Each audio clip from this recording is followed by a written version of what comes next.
10 മണിക്കൂറിനുള്ളിൽ 21 പ്രസവ ശസ്ത്രക്രിയകൾ നടത്തിയ ഡോക്ടർക്കെതിരെ നടപടി. അണുനശീകരണ, രോഗീ സുരക്ഷാ പ്രോട്ടോക്കോളുകൾ പാലിച്ചില്ലെന്ന ആരോപണത്തെ തുടർന്ന് ജില്ലാ ആരോഗ്യവകുപ്പ് ഡോക്ടർക്ക് കാരണം കാണിക്കൽ നോട്ടീസ് നൽകി. മൊറിഗാവ് ജില്ലയിലെ ATHG സിവിൽ ആശുപത്രിയിലാണ് സംഭവം. ഡോക്ടർ കാന്തേശ്വർ ബൊർദലോയി എന്ന മുതിർന്ന ഗൈനക്കോളജിസ്റ്റാണ് 10 മണിക്കൂറിനുള്ളിൽ 21 പ്രസവ ശസ്ത്രക്രിയകൾ നടത്തിയത്. സെപ്റ്റംബർ 5 ഉച്ചകഴിഞ്ഞ് 3:40 പിറ്റേന്ന് പുലർച്ചെ 1:50 ഇടയിലാണ് ഡോക്ടർ കാന്തേശ്വർ 21 പ്രസവ ശസ്ത്രക്രിയകൾ നടത്തിയത്. ഡോക്ടറുടെ പ്രവൃത്തി ഗുരുതരമായ ആശങ്കകൾ ഉയർത്തുന്നുവെന്നും അതിനാൽ തന്നെ ഓരോ കേസിനെക്കുറിച്ചും വിശദമായ റിപ്പോർട്ട് സമർപ്പിക്കണമെന്നും ജില്ലാ ഭരണകൂടം ആവശ്യപ്പെട്ടു. ഡോക്ടർ കാന്തേശ്വർ നടത്തിയ ഓരോ സിസേറിയൻ പ്രസവത്തെക്കുറിച്ചും കേസ് തയ്യാറാക്കൽ, അണുവിമുക്തമാക്കൽ പ്രോട്ടോക്കോളുകൾ പാലിച്ചത് എന്നിവ ഉൾപ്പെടെയുള്ള വിശദമായ റിപ്പോർട്ടുകൾ നൽകാനാണ് നിർദ്ദേശം. ശസ്ത്രക്രിയക്കിടെ ശസ്ത്രക്രിയ ഉപകരണങ്ങൾ അണുവിമുക്തമാക്കുന്നതിന് പാലിച്ച സ്റ്റാൻഡേർഡ് ഓപ്പറേറ്റിംഗ് നടപടിക്രമങ്ങൾ വ്യക്തമാക്കാനും കത്തിൽ പറയുന്നു. അതേസമയം തന്റെ നടപടിയെ ന്യായീകരിച്ച ഡോക്ടർ കാന്തേശ്വർ ബൊർദലോയി കുറഞ്ഞ സമയത്തിനുള്ളിൽ ഒന്നിലധികം ശസ്ത്രക്രിയകൾ നടത്താൻ തനിക്ക് കഴിവുണ്ടെന്ന് അവകാശപ്പെട്ടു. മുൻ തിരുവനന്തപുരം കളക്ടറും PRD ഡയറക്ടറുമായിരുന്ന വട്ടിയൂർക്കാവ് അറപ്പുറ ഗാർഡൻസ് സരസ്വതി വിദ്യാലയത്തിനു സമീപം പ്രണവത്തിൽ M. നന്ദകുമാർ 69 അന്തരിച്ചു. തലച്ചോറിലെ ശസ്ത്രക്രിയയെ തുടർന്ന് 4 മാസമായി സ്വകാര്യ ആശുപത്രിയിൽ ചികിത്സയിലായിരുന്നു. ഇന്നലെ രാത്രി 7:30-ായിരുന്നു അന്ത്യം. ഇംഗ്ലീഷ് പത്രത്തിൽ സബ് എഡിറ്റർ ട്രെയിനിയായിരുന്ന അദ്ദേഹം BDO പരീക്ഷയിൽ 3ാം റാങ്കോടെ വിജയിച്ചു. 1993-ൽ സ്ഥാനക്കയറ്റത്തിലൂടെയാണ് IAS ലഭിച്ചത്. Collegiate education director, Kudumbashree director, civil supplies director, sports യുവജനകാര്യ director, state land use board commissioner എന്നീ തസ്തികകളും വഹിച്ചു. മികച്ച പ്രസംഗകനും എഴുത്തുകാരനും ജ്യോതിഷ നിർദ്ദേശകനുമായിരുന്നു അദ്ദേഹം. സംഖ്യാശാസ്ത്രത്തിൽ പ്രത്യേക വൈദഗ്ധ്യം പുലർത്തിയിരുന്ന അദ്ദേഹം മിത്രൻ നമ്പൂതിരിപ്പാടിൽ എന്ന് മന്ത്രദീക്ഷ നേടിയ ശേഷം ഹസ്തരേഖാശാസ്ത്രത്തിലും പ്രാവീണ്യം നേടി. നെയ്മോളജി എന്ന പഠനശാഖയുടെ പ്രയോക്താവുമായിരുന്നു. ഭാര്യ NS Sreelatha, retired assistant registrar, സഹകരണ വകുപ്പ്. മക്കൾ Vishnu Nandan, university of Calgary, Canada. Parvathy Nandan, Kerala Grameen bank. മരുമകൻ Krishnanunni, first class judicial magistrate, Adoor. ഇന്ന് രാവിലെ 9:30 മുതൽ ഉച്ചവരെ Jawahar Nagar university women's association ഹാളിൽ പൊതുദർശനം. മൃതദേഹം പിന്നീട് വീട്ടിലെത്തിക്കും. സംസ്കാരം വൈകിട്ട് 5:30 തൈക്കാട് ശാന്തി കവാടത്തിൽ. ശസ്ത്രക്രിയയെ തുടർന്ന് മെയ്യിലാണ് നന്ദകുമാർ അബോധാവസ്ഥയിലായത്. ശസ്ത്രക്രിയയിൽ പിഴവുണ്ടായെന്ന് ചൂണ്ടിക്കാട്ടി മകൾ വഞ്ചിയൂർ പോലീസിൽ പരാതി നൽകി. ന്യൂറോ സർജനെ പ്രതിയാക്കി പോലീസ് കേസെടുത്ത് അന്വേഷണം നടത്തിവരികയാണ്. നാനോ ടെക്നോളജിയിലൂടെ ക്യാൻസർ ചികിത്സയിൽ ശ്രദ്ധേയ കണ്ടുപിടുത്തങ്ങളുമായി മലയാളി ഗവേഷക. ക്യാൻസർ കോശങ്ങളെ നശിപ്പിക്കുന്ന ഫോട്ടോഡൈനാമിക് തെറാപ്പി കൂടുതൽ ഫലപ്രദമാക്കാനുള്ള നാനോ ഉപകരണം, അതിവേഗം ക്യാൻസർ കോശങ്ങളെ തിരിച്ചറിയാൻ സഹായിക്കുന്ന സംവിധാനം എന്നിവയാണ് തിരുവനന്തപുരം സ്വദേശിനിയായ ഡോക്ടർ ജലധര ശോഭനൻ കണ്ടെത്തിയത്. കെമിക്കൽ സയൻസ് ജേർണലിന്റെ കവർ സ്റ്റോറിയായി ഈ പഠനം പ്രസിദ്ധീകരിച്ചു.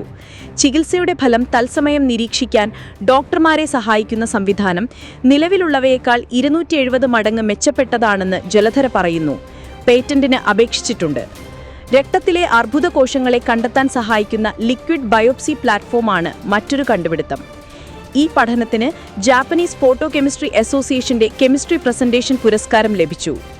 തിരുവനന്തപുരം കൊല്ലവിള്ള റിട്ടയർഡ് എയർഫോഴ്സ് ഉദ്യോഗസ്ഥൻ ശോഭനൻ രവീന്ദ്രന്റെയും ബീനയുടെയും മകളായ ജലധര ഹ്യൂസ്റ്റണിലെ ബേലർ കോളേജ് ഓഫ് മെഡിസിനിൽ പോസ്റ്റ് ഡോക്ടറൽ അസോസിയേറ്റ് ആണ്.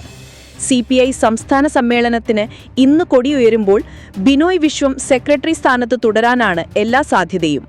നിലവിൽ സെക്രട്ടറി സ്ഥാനം ഉന്നമിട്ടുകൊണ്ടുള്ള പടനീക്കം പാർട്ടിയിലില്ല.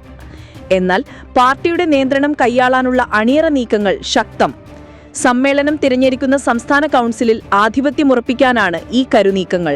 കൗൺസിലിൽ ബഹുമതി നേടിയാൽ പിന്നീട് നടക്കുന്ന നിർവാഹക സമിതിയുടെയും അസിസ്റ്റന്റ് സെക്രട്ടറിമാരുടെയും തെരഞ്ഞെടുപ്പിൽ അത് പ്രതിഫലിക്കും. പാർട്ടിയുടെ നിയന്ത്രണം ചൊൽപ്പടിയിലാകും. താൻ ഐക്യത്തിന്റെ പതാകവാഹകനാകുമെന്ന സൂചന ബിനോയ് പാർട്ടിക്ക് നൽകിക്കഴിഞ്ഞു. വിഭാഗീയതയുമായി ആലപ്പുഴയ്ക്ക് വണ്ടി കയറാൻ ഒരുങ്ങണ്ട എന്ന താക്കീതാണ് അദ്ദേഹം പാർട്ടി യോഗങ്ങളിൽ ആവർത്തിച്ചു നൽകുന്നത്.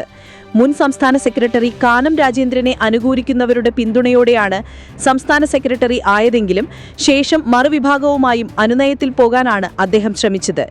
എന്നാൽ കാനം പക്ഷവും കാനം വിരുദ്ധ പക്ഷവും പഴയതുപോലെ പാർട്ടിക്കകത്ത് സജീവമാണ്. ബിനോയ്ക്കൊപ്പം നിൽക്കുന്ന ദേശീയ നിർവാഹക സമിതി അംഗം പി സന്തോഷ് കുമാർ, മന്ത്രിമാർ കെ രാജൻ, പി പ്രസാദ്, സംസ്ഥാന അസിസ്റ്റന്റ് സെക്രട്ടറി പി സുനീർ എന്നിവർ കാനം പക്ഷത്തിനു വേണ്ടിയും ദേശീയ നിർവാഹക സമിതി അംഗം K Prakash Babu, assistant secretary Chandrasekharan, Kollam ജില്ലാ സെക്രട്ടറി PS സുപാൽ, മുൻ മന്ത്രി VS സുനിൽകുമാർ തുടങ്ങിയവർ അപ്പുറത്തും നിന്നുകൊണ്ടുള്ള പടനീക്കങ്ങൾ, അണിയറ നീക്കങ്ങൾ ശക്തമാണ്. KA ഇസ്മായിലിന്റെ ഇന്നലത്തെ സമൂഹമാധ്യമ കുറിപ്പ് കാനം വിരുദ്ധർക്കുള്ള ആഹ്വാനവും കൂടിയാണ്. ജില്ലാ സമ്മേളനങ്ങളിൽ സംഭവിച്ചതിന്റെ തുടർച്ചയായി ബിനോയിയുടെ ശൈലിക്കെതിരായുള്ള വിമർശനങ്ങൾ സംസ്ഥാന സമ്മേളനത്തിലും ഉയരും. അതുവഴി ബിനോയിയെ സമ്മർദ്ദത്തിലാക്കാനാണ് നീക്കം. കൊല്ലം, തിരുവനന്തപുരം, ഇടുക്കി, കോഴിക്കോട്, വയനാട്, കാസർഗോഡ് ജില്ലകളിൽ നിന്നാണ് എതിർശബ്ദം ഉയരാനിട. ബിനോയിക്ക് പകരം പ്രകാശ് ബാബു സെക്രട്ടറി സ്ഥാനത്ത് വരണമെന്ന അഭിപ്രായം അടുപ്പക്കാരുടെ ഇസ്മായിൽ പങ്കുവച്ചിട്ടുണ്ടെങ്കിലും മത്സരം സംഘടിപ്പിച്ച് സമ്മേളനം പ്രതിസന്ധിയിലാക്കാൻ താനില്ലെന്നാണ് പ്രകാശ് ബാബുവിന്റെ നിലപാട്. കേന്ദ്രകോട്ട എന്ന നിലയിൽ എത്ര പേരെ നിശ്ചയിക്കാമെന്ന കാര്യത്തിൽ പാർട്ടിക്ക് നേരിട്ട് തീരുമാനിക്കാമെങ്കിലും ബഹുമതി സംസ്ഥാന കൗൺസിൽ അംഗങ്ങളെ ജില്ലാ ഡെലിഗേഷനുകൾ ചേർന്ന് തെരഞ്ഞെടുക്കുന്ന രീതിയാണ് CPI-യിലുള്ളത്. സമാപന ദിനം ഇതിനായി ജില്ലാ പ്രതിനിധി സംഘങ്ങൾ ചേരുമ്പോൾ നാടകീയതകൾ സംഭവിക്കാം. കേന്ദ്രകോട്ടയുടെ എണ്ണം അപ്പോൾ കൂടുതൽ പ്രസക്തമാകുകയും ചെയ്യും. ആലപ്പുഴയിൽ തിരഞ്ഞെടുക്കുന്ന സംസ്ഥാന കൗൺസിലിന്റെ ഘടന പാർട്ടിയുടെ പുതിയ ശാക്തിക ബലാബലങ്ങളുടെ ചൂണ്ടുപലകയുമാകും. തൃശൂർ അന്തിക്കാട് തോർത്തിൽ കരിക്ക് കെട്ടി ലോക്കപ്പിൽ പോലീസ് മർദ്ദിച്ചെന്ന പരാതിയിൽ 1 വർഷം കഴിഞ്ഞിട്ടും നടപടിയെടുത്തില്ലെന്നാണ് പരാതി. വാരിയല്ലുകൾക്ക് ക്ഷതം സംഭവിച്ചതിനാൽ ജോലി ചെയ്യാനാവുന്നില്ലെന്ന് കാണിച്ച് കുന്നത്തങ്ങാടി വടക്കുന്തല VK സുനിൽകുമാർ 52 അന്തിക്കാട് പോലീസിനെ പുഞ്ഞത്തിൽ മുഖ്യമന്ത്രിക്കും മനുഷ്യാവകാശ കമ്മീഷനും പരാതി നൽകിയിരുന്നു. ജാതി പേര് വിളിച്ച് അധിക്ഷേപിച്ചു എന്നാണ് പരാതി. പഴയ സ്റ്റേഷൻ കെട്ടിടത്തിൽ കൊണ്ടുപോയി മർദ്ദിച്ചതിനാൽ CCTV ക്യാമറയിൽ ദൃശ്യങ്ങൾ ഉണ്ടായിരിക്കുകയില്ല. എന്നാൽ അടിവസ്ത്രം മാത്രം ധരിപ്പിച്ച് അടുത്ത സ്റ്റേഷനിൽ കൊണ്ടുപോകുന്നത് ക്യാമറ പരിശോധിച്ചാൽ കാണാമെന്ന് സുനിൽകുമാർ പറയുന്നു. സംഭവത്തെക്കുറിച്ച് പരാതിക്കാരൻ പറയുന്നതിങ്ങനെ: 2024 മെയ് 9 രാത്രി നമ്പോർക്കാവ് പൂരത്തിന്റെ ഗാനമേളയ്ക്കിടയിലുണ്ടായ തർക്കത്തിന്റെ പേരിൽ എന്റെ സഹോദരിയുടെ മകനെ പോലീസ് കസ്റ്റഡിയിലെടുത്തപ്പോൾ അന്വേഷിച്ചു ചെന്നതാണ് ഞാൻ. എന്റെ സഹോദരിയുടെ മകനെ അവിടെ വെച്ച് ഗ്രേഡ് SI ചവിട്ടി വീഴ്ത്തി. ഞാനടക്കം 4 പേരെ കൊണ്ടുപോയി സെല്ലിലിരുത്തി. പിന്നീട് ചായ വാങ്ങിത്തരാമെന്ന് പറഞ്ഞ് പഴയ സ്റ്റേഷൻ കെട്ടിടത്തിൽ കൊണ്ടുപോയി ഇൻസ്പെക്ടറും സിവിൽ പോലീസ് ഓഫീസറും ചേർന്ന് തുണിയിൽ കരിക്ക് കെട്ടി അടിക്കുകയായിരുന്നു. സംഭവത്തിന് ശേഷം ജില്ലാ ആശുപത്രിയിൽ ചികിത്സയിലായിരുന്നു. ഡ്രൈവറായ തനിക്കിപ്പോൾ ജോലി ചെയ്യാൻ ബുദ്ധിമുട്ടുണ്ടെന്ന് സുനിൽകുമാർ പറഞ്ഞു. കോട്ടയം സംസ്ഥാനത്ത് നിന്ന് 2 വർഷത്തിനിടെ മോഷണം പോയ 55,511 മൊബൈൽ ഫോണുകൾ കേന്ദ്ര ടെലികോം മന്ത്രാലയത്തിന്റെ സെൻട്രൽ എക്വിപ്മെന്റ് ഐഡന്റിറ്റി പോർട്ടൽ ഉപയോഗിച്ച് ബ്ലോക്ക് ചെയ്തു. 37,228 മൊബൈൽ ഫോണുകളുടെ ലൊക്കേഷൻ തിരിച്ചറിഞ്ഞ് പോലീസ് അന്വേഷണം പുരോഗമിക്കുകയാണ്. ഇതിൽ കണ്ടെത്തിയ 9,268 ഫോണുകൾ ഉടമകൾക്ക് കൈമാറി. 11,015 ഫോണുകളെക്കുറിച്ച് വിവരങ്ങളൊന്നുമില്ല. CEIR സൈറ്റിൽ നഷ്ടപ്പെട്ട ഫോണിൽ ഉപയോഗിച്ചിരുന്ന സിം കാർഡിന്റെ നമ്പറുകളും IMEI നമ്പർ, കമ്പനി, വില തുടങ്ങിയ വിവരങ്ങളും നൽകുന്നതോടെ ഫോൺ ബ്ലോക്കാകും. ഈ ഫോൺ പിന്നീട് കവർച്ചക്കാർക്ക് ഉപയോഗിക്കാനാവില്ല. ഫോണിലെ സിം മാറ്റിയിട്ടാലും വിളിക്കാനോ മറ്റുപയോഗങ്ങൾക്കോ പറ്റില്ല.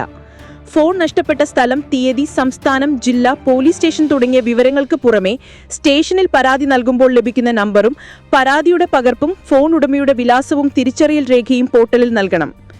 നഷ്ടപ്പെട്ട ഫോണിൽ മറ്റൊരു സിം കാർഡ് ഇട്ടാലുടൻ ഫോണിന്റെ ലൊക്കേഷൻ അടക്കമുള്ള വിവരങ്ങൾ പോർട്ടലിൽ ലഭിക്കുകയും ഈ വിവരം പരാതി നൽകിയ സ്റ്റേഷനിലേക്ക് കൈമാറുകയും ചെയ്യും. തുടർന്ന് സൈബർ പോലീസിന് മോഷ്ടാവിന്റെ കയ്യിലിരിക്കുന്ന ഫോണിൽ ഉപയോഗിക്കുന്ന സിം കാർഡിന്റെ നമ്പർ മനസ്സിലാക്കാനും കഴിയും. തൃക്കൊടിത്താനം സ്റ്റേഷനിലെ SHO ബൂട്ടിട്ട് ചവിട്ടിയതോടെ കാലിലെ 2 വിരലുകൾ നഷ്ടപ്പെട്ടെന്ന പരാതിയുമായി തെങ്ങന കിഴക്കേപ്പുറത്ത് ബിജു തോമസ് 58 എന്നിവരാണ്. ഈ വർഷം ഏപ്രിലിലായിരുന്നു സംഭവം. 2 ആശുപത്രികളും ചികിത്സിച്ചെങ്കിലും 4 മാസം കാൽ നിലത്ത് കുത്താൻ കഴിയാതെ കിടക്കയിലായിരുന്നു എന്ന് ബിജു പറയുന്നു. ചെയ്ത ജോലിയുടെ കൂലി കിട്ടാതെ വന്നപ്പോൾ പരാതി നൽകിയത് ഞാനാണ്. സ്റ്റേഷനിലേക്ക് വിളിച്ചപ്പോൾ ഒത്തുതീർപ്പിന് വഴങ്ങാതെ വന്നതോടെ SHO വിരൽ ചുരുട്ടി വയറിൽ കുത്തി. ബൂട്ടിട്ട കാലുകൾ കൊണ്ട് കാലിൽ ചവിട്ടി പിടിച്ചു, നെഞ്ചിലിടിച്ചു. വീഴാൻ പോയപ്പോൾ സിവിൽ പോലീസ് ഓഫീസർമാർ താങ്ങിപ്പിടിച്ചു. എന്നിട്ടും കാലിൽ നിന്ന് ബൂട്ട് മാറ്റിയില്ല. അന്ന് രാത്രി തന്നെ ചങ്ങനാശ്ശേരി ജനറൽ ആശുപത്രിയിൽ പോയി. കാലിന്റെ പുറത്ത് മുറിവില്ലാത്തതിനാൽ ഡോക്ടർമാർ ഡിസ്ചാർജ് ചെയ്തു. ജോലിക്കായി അടുത്ത ദിവസം ബംഗളൂരുവിൽ എത്തിയപ്പോൾ കാലിന് വേദന കൂടി. വിരലിലേക്കുള്ള രക്തയോട്ടം നിലച്ചതായി പരിശോധനയിൽ കണ്ടു. അണുബാധയായപ്പോൾ ഒരു വിരൽ മുറിച്ചുമാറ്റി. 16 ദിവസത്തെ ചികിത്സയ്ക്ക് ശേഷം നാട്ടിലെത്തി. പിന്നീട് രണ്ടാമത്തെ വിരലും മുറിച്ചുമാറ്റി. എന്റെ കുടുംബത്തെ കരുതി ഉദ്യോഗസ്ഥനെതിരെ പരാതി നൽകാൻ പോയില്ല എന്ന് ബിജു പറയുന്നു. അടിവസ്ത്രം മാത്രം ധരിപ്പിച്ച് ഒരു ദിവസം മുഴുവൻ മർദ്ദിച്ചുവെന്ന് പോലീസിനെതിരെ പരാതി. ഏറ്റുമാനൂർ പുന്നത്തറ വെസ്റ്റ് കുട്ടിക്കാട്ട് KS സംഗീത് 46 എന്നിവനാണ് ഏറ്റുമാനൂർ പോലീസിനെതിരെ മുഖ്യമന്ത്രിക്കും DGPക്കും പോലീസ് കംപ്ലയിന്റ് അതോറിറ്റിക്കും പരാതി നൽകിയത്. വ്യാപാരിയായ സംഗീതിന് ഏറ്റുമാനൂരിലെ ഒരു സിനിമാ തിയേറ്റർ നടത്തികാരുമായി കേസ് നിലവിലുണ്ട്. തിയേറ്റർ ഉടമകളുടെ പരാതിയുടെ അടിസ്ഥാനത്തിലാണെന്ന് പറഞ്ഞ് സ്വന്തം സ്ഥാപനത്തിൽ നിന്ന് തന്നെ പോലീസ് കസ്റ്റഡിയിലെടുത്തതാണ് സംഗീത് പറയുന്നത്. ഭക്ഷണമോ വെള്ളമോ നൽകാതെ മർദ്ദിച്ചു. മരുന്ന് വേണമെന്ന് ആവശ്യപ്പെട്ടിട്ടും നൽകിയില്ല. 24 മണിക്കൂറിന് ശേഷമാണ് കോടതിയിൽ ഹാജരാക്കിയത്. പോലീസ് മർദ്ദിച്ച വിവരം കോടതിയെ അറിയിച്ചിരുന്നുവെന്നും ബ്ലഡ് ഷുഗർ കൂടി 4 ദിവസം ആശുപത്രിയിൽ ചികിത്സയിലായിരുന്നുവെന്നും സംഗീത് പറയുന്നു. അതേസമയം ആരോപണങ്ങൾ അടിസ്ഥാനരഹിതങ്ങളാണെന്നും സംഗീതിനെതിരെ 15 ക്രിമിനൽ കേസുകളുണ്ടെന്നും കരുതൽ തടങ്കലിൽ കസ്റ്റഡിയിലെടുത്തതാണെന്നും ഏറ്റുമാനൂർ പോലീസ് അറിയിച്ചു.